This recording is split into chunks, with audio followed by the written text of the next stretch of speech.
Today I want to talk about why I never pursued a career, and I think I'm happier for it. And I'm, 50 is very close. So I thought this would be helpful, especially for younger folks who feel lost and confused. I think one of the most toxic things of American society is that we always talk about following your passion, chasing your passion, whatever. I'm not going to criticize people who have careers that they absolutely love, because there are many people out there who do love their work, despite the many of us who aren't in love with what we do. If you are a yoga instructor and you get to travel the world and teach all over the place, sounds like a pretty neat job. Maybe you're a children's book illustrator and you absolutely love your work and you wouldn't trade it for anything. Or maybe you're a professional rock climber and you get to see and climb some of the most majestic and breathtaking mountains across the world. Or maybe you're an investigative journalist. And I think the key to knowing for sure whether you love your work is whether you would wake up and want to do it regardless of whether you got paid or not. And so for all of you, including me, who never knew exactly what they wanted to do, they had some interest, but not necessarily a passion, so to speak, and didn't know what to do with themselves and then just chose a random path, or you're a younger person looking as to what to do next, this is for you. So I'm going to start by just telling a story of me in college.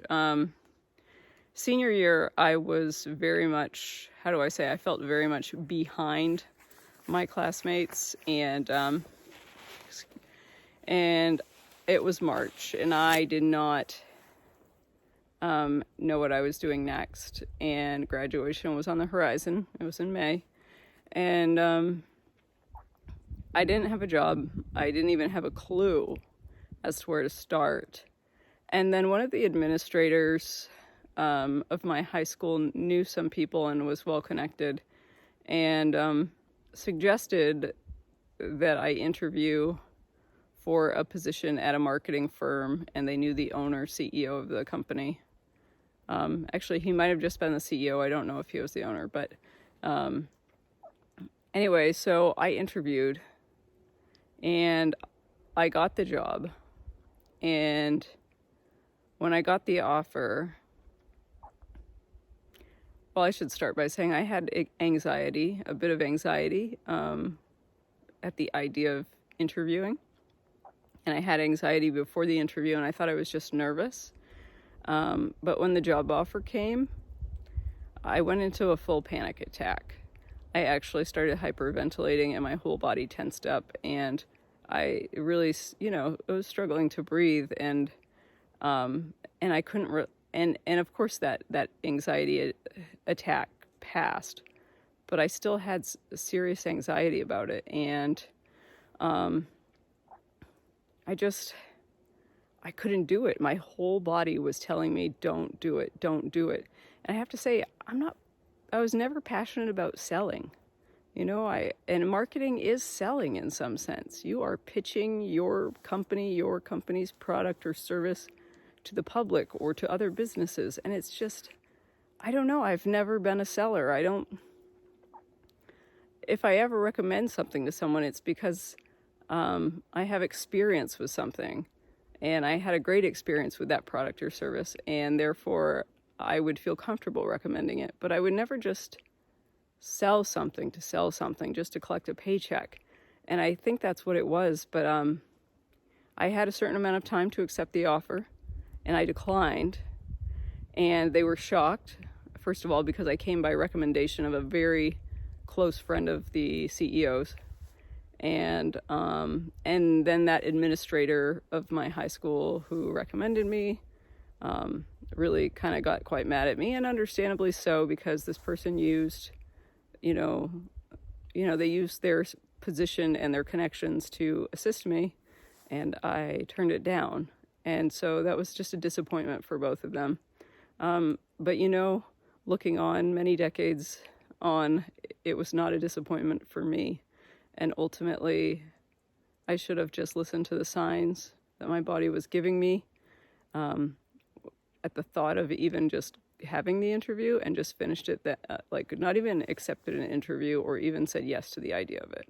That would have been the responsible solution, but I didn't. I was a lost, confused college student, and there was a lot of pressure to just feel like I was doing something. And that's a shitty feeling if anyone knows it. And you feel like you're being left behind, so to speak, because everyone's going off and launching these careers of theirs in big major cities. And so, of course, when someone tells me, why don't you interview, I know the CEO of this big marketing firm in a major U.S. city, then part of your brain is telling you to do it, even though instinctively you know it's not correct for you. So I declined, and ever since then, I will say that I don't have a career because I personally was not in tune with myself and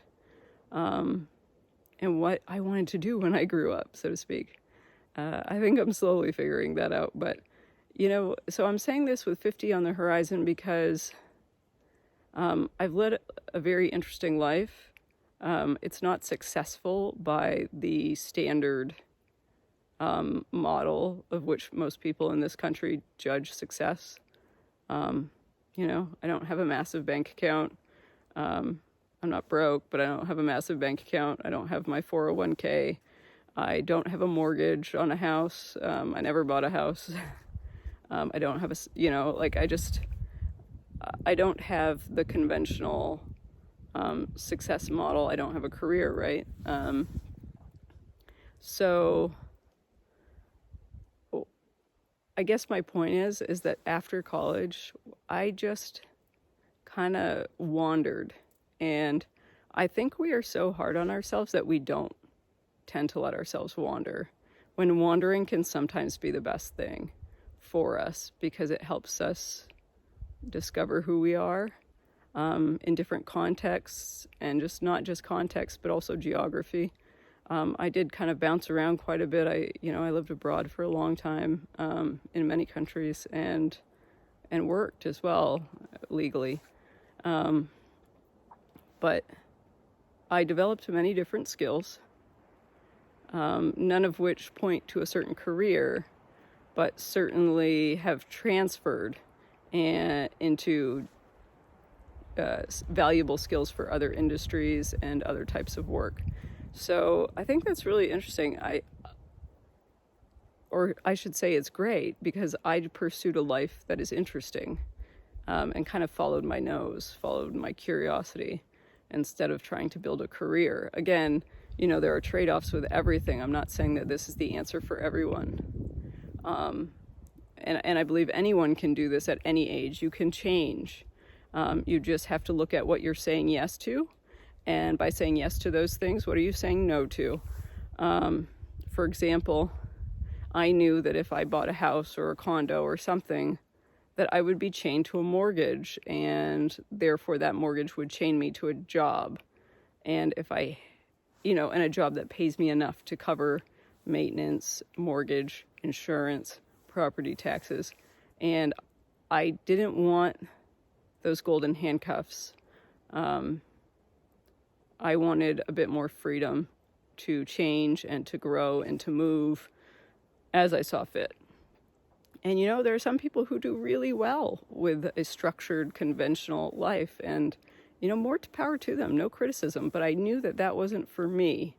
And I think that's the most important thing, is finding out what's not right for us, because usually it's easier to figure out what's not right for us than it is to find out what is right for us. And eventually we find our way and move in the direction that is best for us, finding our true north, so to speak.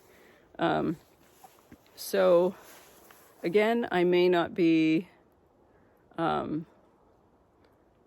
fit the mold for conventional success, but I have to say aside from working on my health through juice fasting at the moment, which is going really well, but I'll do a separate video on that.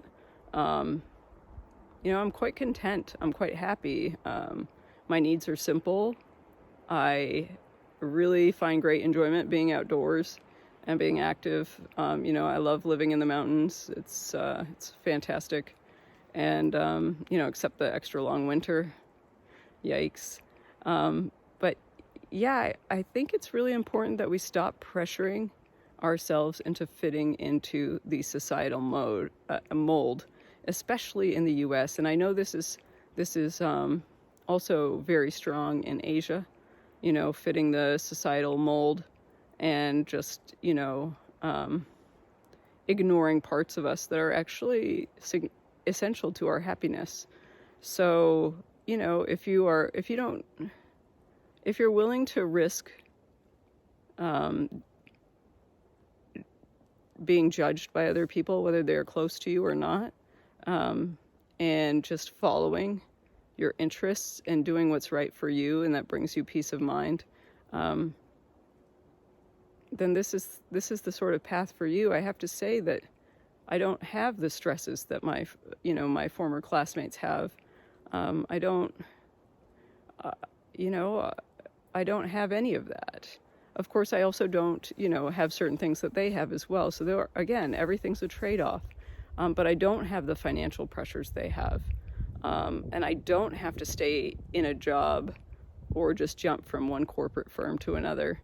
I don't have to. If I want to leave a job, I can leave it. And I don't have to worry about how am I going to make next month's mortgage, or how am I going to pay for, you know, this $700 car payment or whatever it is, because apparently the average car payment in America is somewhere upwards of like $600 or $700 right now. And that's insane. I mean, you know, each your own, but that I would never do that. And another thing I'd like to mention is that if you don't follow a career, sure, you may not make as much money. And by career, I mean like a corporate career, or, you know, you own your own business, not because you love it, but it's a business that you'd be good at, so you do it. And that is that I don't go home and think about work. I do not stress about it. I think I can count on my hand how many days I've stressed about work in the last 5 years, on one hand, and it doesn't even fill one hand. So there's something in that, you know, and of course you have to simplify your needs. You have to simplify your bills. And people always say they can't do something. Oh, you can do that, but I can't. It's like, no, you're choosing not to. Instead of thinking why you can't do something, it's important to think about how and why you can do something and what the benefits might be, and then compare and contrast, instead of writing off ideas before you've even explored them. That's what keeps people in a cycle of anxiety, stress, and misery.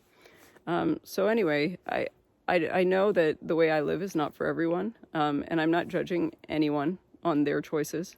I'm just offering this information in case it's valuable to you or to anyone else who may see this video. And I just wish you the best. I hope everyone has a great day. If you feel like sharing your experiences about work and life and stress, or your own life path, feel free to share it in the comments section below. I'm always interested in hearing other people's stories and experiences. This is how we all grow and expand our lives, and you know, and start to understand each other instead of just hate each other. So anyway, have a great rest of your day, and I look forward to seeing you in the next video.